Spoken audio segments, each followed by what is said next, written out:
Welcome back. As you might have noticed, today, I have another vintage airplane special. I even changed the environment and dressed accordingly. And no, I did not steal this plane. My Japanese friend, Hitomi, sometimes puts pictures of her gameplay on Shitter. This time it came from Flyout, which is on Steam, and according to the description, this is an aircraft building game, with an emphasis on design freedom, and realistic physics, sound and effects. Here are some pictures she posted of a peculiar World War I plane she was building in that game. It is peculiar because it had a push propeller configuration, and it immediately reminded me of the plane of this hilarious movie. When the risks are high, the chances of survival are low. For Luke and Barney, and just how did you hit it? this, the odds are even lower. You won't mind if I have them shot. And when everything's at stake, Pilot to pilot, we can't fly. there's only one thing that can bring them down to earth. Gun bus. This is a gun bus. In a time before fools, We are in a suicide squadron. they were called heroes. The right time to attack is dawn.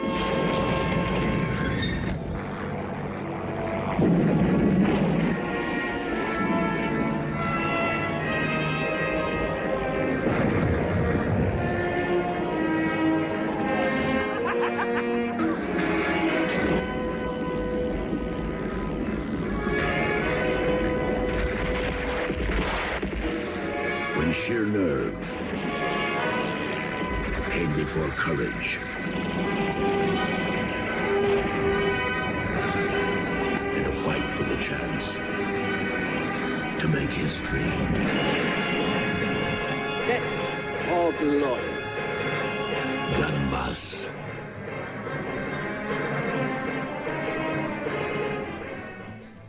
There are some very strange things going on here. I sent her this, and she answered that I showed her a Vickers FB5. Of course, she was correct. So, Hitomi's plane was of a different design. I decided to dive into this fascinating part of the history of powered flight. I found 3 examples of this configuration. Beside Vickers, the de Havilland company built the Airco DH2, and the French had the Voisin. Voice what? Voisin. Voisin. Yeah, that one, and then the number 3 type. Let us take a closer look at them, one by one, starting with my favorite. The Vickers FB5, which stood for Fighting Biplane 5, was also known as the gun bus. The FB5 was a British 2-seat push propeller military biplane of the First World War, armed with a single .303-inch 7.7mm Lewis gun operated by the observer in the front of the nacelle. It was the first aircraft purpose-built for air-to-air combat to sea service, making it the world's first operational fighter aircraft. The 3-single-engine 2-seat fighter was powered by a 100-horsepower no-mono-soupape rotary engine. It had a slight overhang on upper wings and wing warping, which is the twisting, or warping, of plane wings to control the roll of the plane. It were the Wright brothers who first thought of this system and used cables to control the up and down movement of their wingtips to roll their aircraft to the right or left. This was briefly used before ailerons had begun to replace it as the system that is still in use in modern aircraft. Now let's have a look at the next push propeller aircraft, the de Havilland Airco DH2.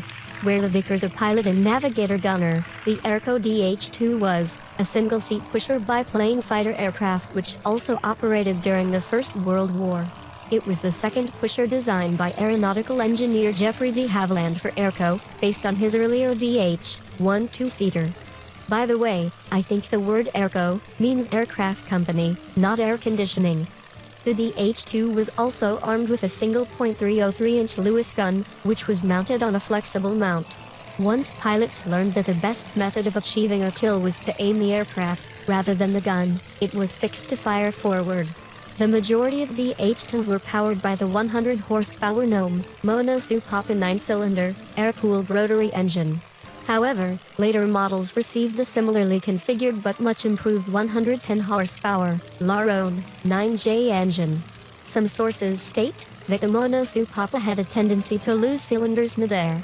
More about this, and how this could happen, later in the video. Number 3 in the list is the Voisin. 3 from France. This plane is known for the first successful shooting down of an enemy aircraft on October 5, 1914.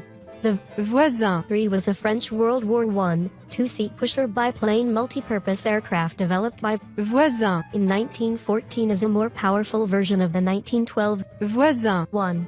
This design has been used to equip the first dedicated bomber units in September of 1914. The first Voisin. 3 was initially powered by a single 130 horsepower Samson M9 water-cooled 9-cylinder radial engine, which is different to a rotary engine of the British planes. Later examples used the similar 150 horsepower Samson P9 or R9. It had a range of 200 kilometers, a top speed of 105 to 113 km per hour and a ceiling of 3,350 to 6,000 meters, depending on engine and manufacturer. The pilot was ahead of the passenger, who could fire weapons, release bombs or take photos, depending on the mission. From 1915, this plane was also sold to the Imperial Russian Army. Personally, when seeing the undercarriage without the wings, it could be a propeller-driven car. So, perhaps it was way ahead of its time, right? Now let's talk about the engines of that time.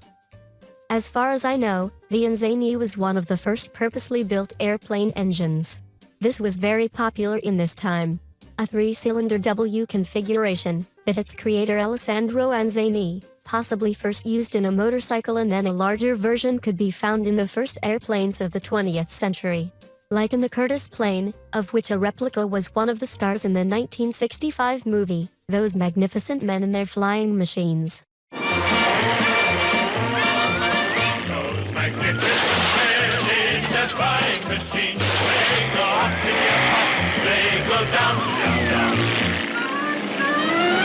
They entangle the ladies and steal the scene when they're up to the up and they're down to the down. Up, down, flying around, looping the loop and defying the crown. They're all rightfully seen, those magnificent men in their flying machines.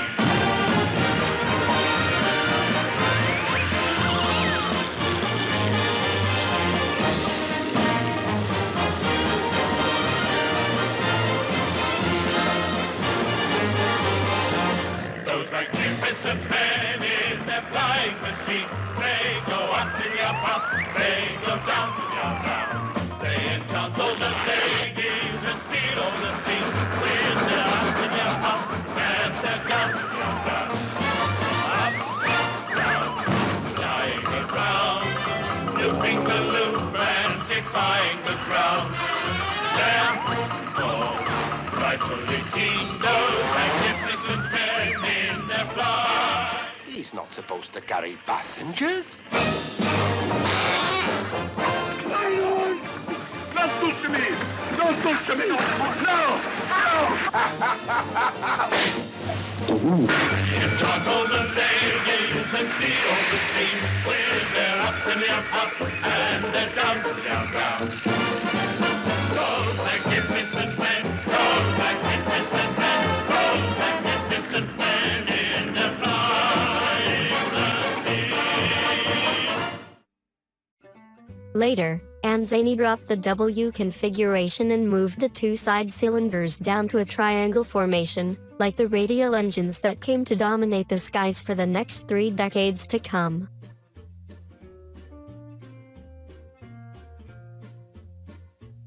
A radial engine has its cylinders placed around the crankshaft and usually on odd numbers like 3, 5, 7 and later even 9 cylinders.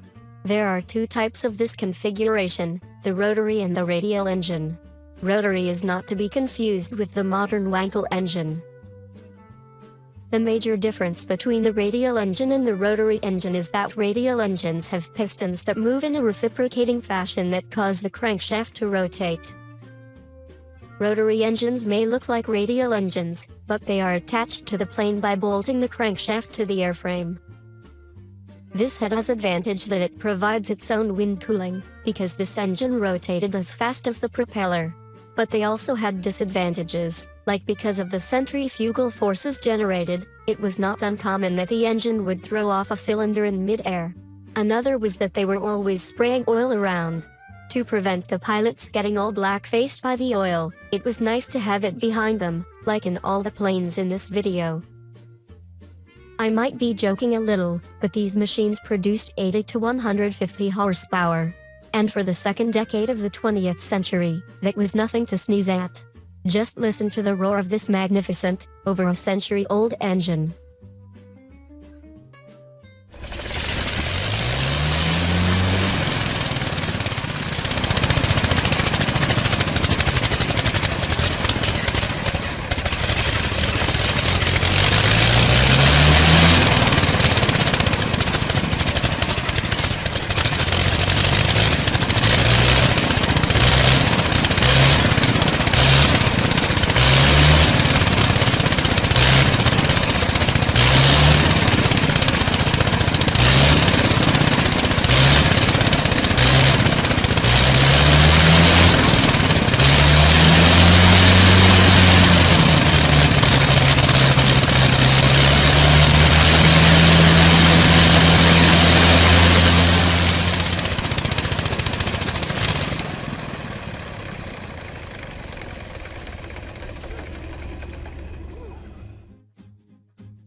Of course, there were planes with front-mounted rotary engines, like this Newport 10 aircraft. This plane just had a hood over the top side of the engine to keep the oil splatter out of the pilot's face. And yes, there were also other reasons, but that is not what this video is about. Rotary types were mostly two-stroke motors, that is why they seem to splutter when throttled down, like you can hear with this plane. It is the famous Sopwith Camel, which also had the Gnome rotary engine installed. Believe it or not, this machine runs perfectly.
Now, let us take a look at the radial engine of the Voisin. 3.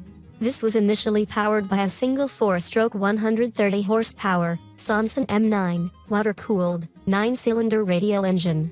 Later on, they used the similar 150 horsepower, Samson P9 or R9. This type of engine is a completely different beast. The crankcase is bolted to the airframe and the propeller mounted on the crankshaft. So, no rotating of the engine here. It even was liquid-cooled.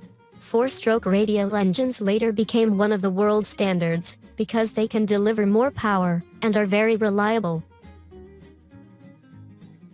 Original filmed footage of the voisin, with a Samson engine visible is very rare.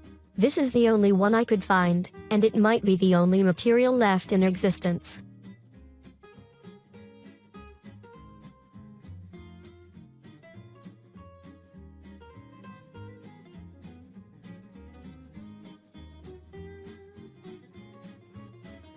Of course, this was before film with sound even was possible, and we do want to hear a radial engine run, right?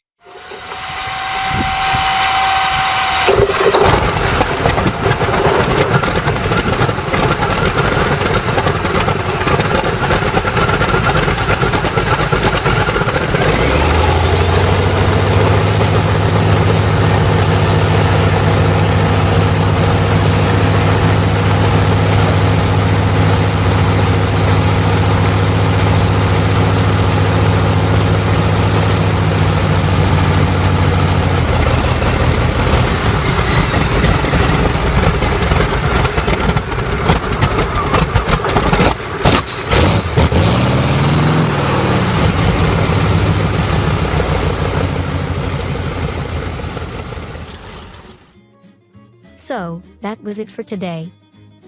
I hope you enjoyed it. If you aren't yet, please subscribe and like. Perhaps you want more of this, or perhaps not at all? Leave a comment below, I will really appreciate that.